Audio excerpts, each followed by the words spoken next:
All right, guys, how are we all doing? Not so much happening in the markets. There's not very much to be talking about. But since our last update, we actually did have a breakout of this falling wedge. So we identified this falling wedge.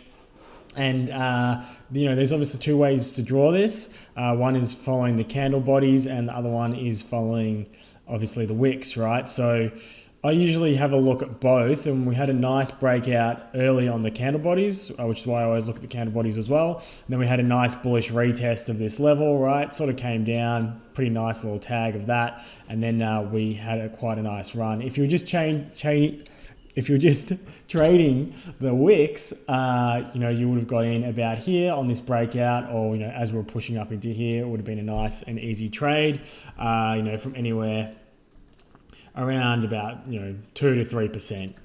You should have easily been able to pick up on that trade there. And then we broke basically up and pushed straight into this key level that obviously we ended up double topping on, but this has been the key level in the chart for some time now, this whole consolidation period since pretty much the middle of August, right? So it's been almost a month of been going sideways, and for me this is a key level in the chart, and it's about 10,420 around sort of that area there, right? So we broke up, pushed into there, obviously longed this, and took profit at the 10,420 level. And then I was expecting possibly it could have run up to here, but then we had the pullback and took the rest of it off here, right? Then the recent move that happened over last night was sort of pushing into this ascending triangle, which obviously broke down through here. And I was actually on a call with a one-on-one student, and I actually missed this trade. But the key thing to pick up here was we actually had this candle, the 1 hour candle, with a clean breakdown and close underneath the ascending triangle support, right? And so that's what you want to be looking for, that guy in there. You want to be looking for that candle as a clear signal to get short, and obviously everybody got short. So basically the way I'll play this one, because we already wicked down a few times into this support level and had to move it, right? But when you get a strong candle like this one that closes, that's an easy short setup for me. So where they trade these, enter here, right? And then you can put stop loss just here, or you can, if you really want to, you can put stop loss above the first level of resistance or above the key level up here.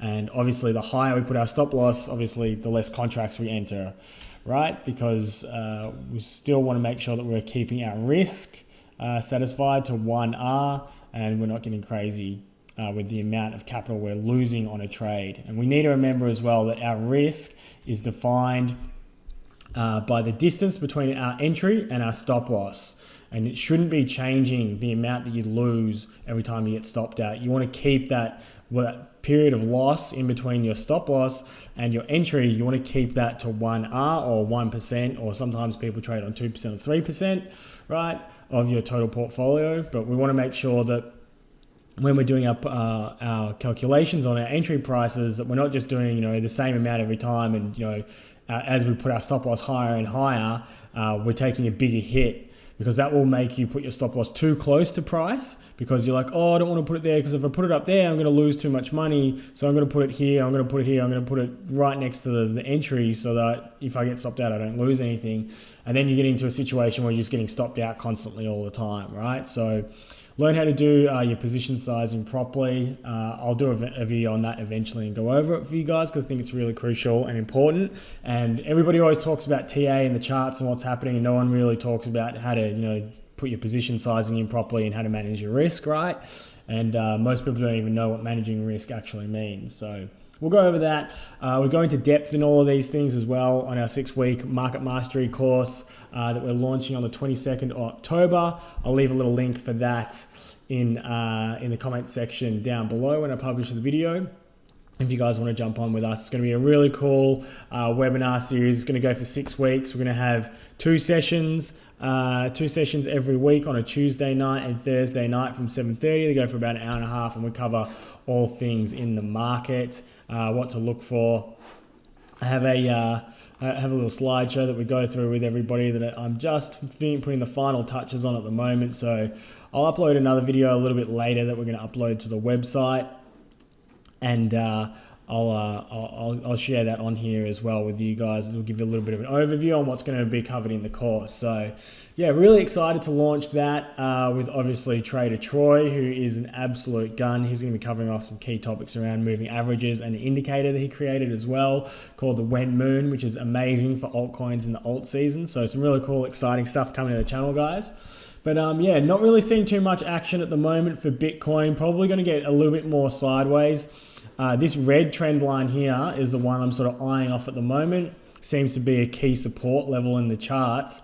I could definitely see us coming down and breaking this, maybe bouncing off this level, coming back up for a bearish retest, and dumping back down to the weekly order block again. Right, this green line here that we're sort of looking at here, price could definitely run along that and rest on that again and then take off, like we have seen in this area here and back here as well, and then also back here. This has been a key area of support and resistance in the chart. Obviously, it was resistance back here, support here, and support here, right? So we'll be looking for that to play out. I think this is a really good position to long from. Right, it may or may not hold, but I think it's a great spot to get a long in because your risk can be quite defined and quite small. Just putting it underneath the weekly order block, and if you want to be really safe, you can put it underneath the daily order block, which is this one here, around the 9.1 area, and just make sure you're not getting stopped out by any of these wicks, right? Because we could get stop hunted. The other thing that I wanted to go over is this chart that I've been looking at recently, which is the 20 moving average. Might just make this line a little bit easier for you guys to view. So I might make it yellow or orange. Let's go. So yeah, probably a little bit easier to see now. I don't know, let me know if the purple was easier in the comment box. But just this yellow line here, which is our 20 weekly moving average, it acts as support quite regularly in the bull market. I'm just going to take off the Nexus indicator, make it a bit clearer.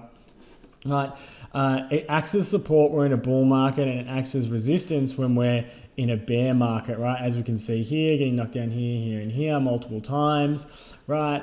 Obviously, when we broke through the 20 moving average was when we had 1 week, and then the next week candle, the market just exploded upwards, right?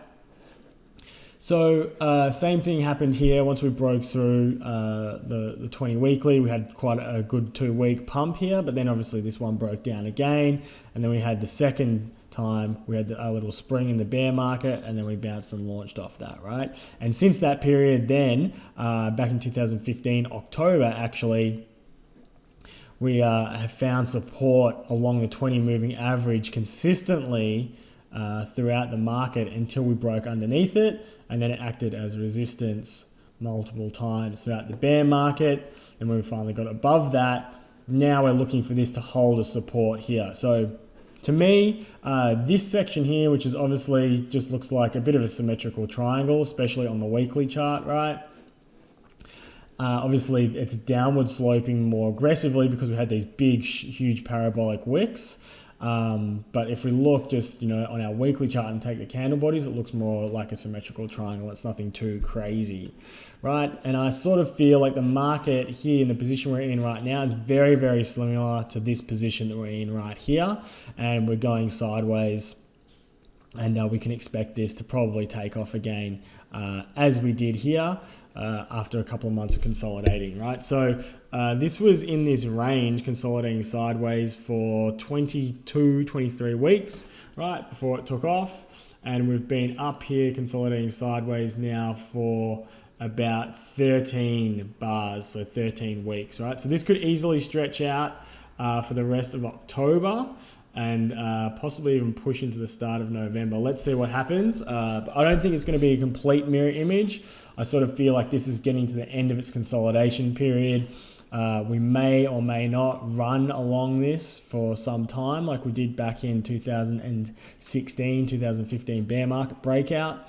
But I do think that because this bear market was a lot shorter than this one, it was about half the time, and this pump has been a lot more aggressive than this pump was. This pump, let's have a look and measure it up.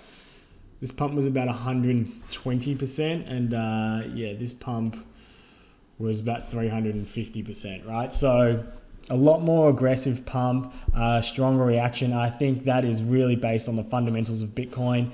Back here, the market wasn't in a really good space. The technology wasn't in a very good space. We'd have the whole Mt. Gox effect and everything like that. So many people lost their coins. Whereas this one, everybody was just, had their money, basically their capital in Tether, and they were waiting to buy back in, right? So what we've got to look at is the fact that the fundamentals are so much more bullish. The other thing to take notice of as well is on the 23rd of September, which is going to be the end or the open of the next week. So we have this week, we've got 1 week break, and then the open candle of the week after on the 23rd, which is the start of next week. So next Monday will be the open date, and that is the first date that Backed opens for its futures, right? And it just seems to be very cheekily in a line with our descending triangle, symmetrical triangle pattern, right? So it's just about, let's get it out and measure it on the chart. So 23rd of September is just here. So I'm expecting that we'll probably see a fair amount of, budgery around then, and we definitely could see a lot of price fluctuations in the market, and a lot of volatility come back to the market around this time period. So no clear trades at the moment. The most clear trade setup I can see would be a long from 9,500 or possibly a little bit lower, depending how deep the market gets. But I think, around 9,500 down to 9,250, 9,300 is a good area to get long. It could wick down quite fast, maybe something similar to this in a quick V action, and then take off. The other thing we need to be aware of as well, that this could end up breaking to the downside quite aggressively and coming all the way back, to the mid sevens, and then take a lot longer to get back above. But I think ultimately we're going up, and we're out of the bear market, and this will be one of the final things that we'll be pushing for, right? So let's see how it plays out. We just have to wait and see what the market gives us and what the market plays, and then take the trade setups when they're there. The other option that the market could choose to take is it could come up through the top of the triangle, possibly come back for a bullish retest of the triangle, and then break out. One thing that I'll be looking for is a breakout above 11K. I would say that a breakout above 10,900 would be extremely bullish. I definitely would be getting long above 10,900 if we get there, that is for sure. Those are the areas that I'm looking at in the market. I hope you guys aren't getting bored to death too much by this sideways chop, but I do think that volatility is returning very soon, and we should see it by the end of this week or the start of next week. So guys, we will see you all on the next video. Thanks for tuning in.